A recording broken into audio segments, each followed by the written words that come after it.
Alright, so there are some important measurements that you need to know with radians. So important measurements. 100, well, I'll give you 0 is 0. 90 degrees is the same as pi over 2 radians. And we just label it like rad. Half a circle of 180 degrees is the same as pi radians. 270 or 3/4 of the circle is 3 pi over 2 radians. And 360 is the same as 2 pi radians. Now we also have numbers in our chart that were important, correct? Yes. Is that radius or radians? Radians. R-A-D-A? Oh, rads. They just call them like, it's like a MI for mile. Okay. It's just an abbreviation. Is the RAD and RADS the same thing? Yeah. No.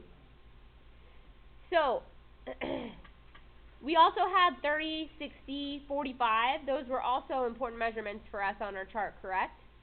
So I'm going to give you those measurements. 30 degrees, 45 degrees, and 60 degrees. So you should, when you see the radians, recognize them. This is pi over 6 rads. This is pi over 4 rads. And this is pi over 3 rads.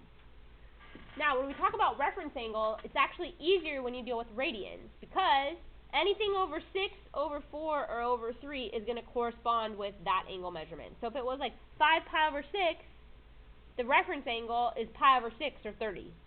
So you don't really have to do any extra thinking about it. It's kind of easier in that way. The most important measurement of all of these is the half a circle, because we use it when we do converting. Okay.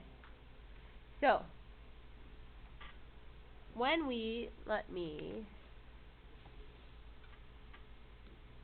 go like this. So let's say we want to convert from degrees to radians. What do?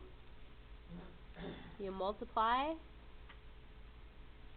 by pi over 180. If you want to convert from radians to degrees, you multiply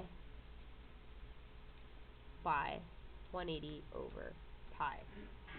The way I remember which one to use is that when you have radians, usually there's a pi on the top, and if that's true, then you'd want the pi to be on the top, so you'd use pi over 180.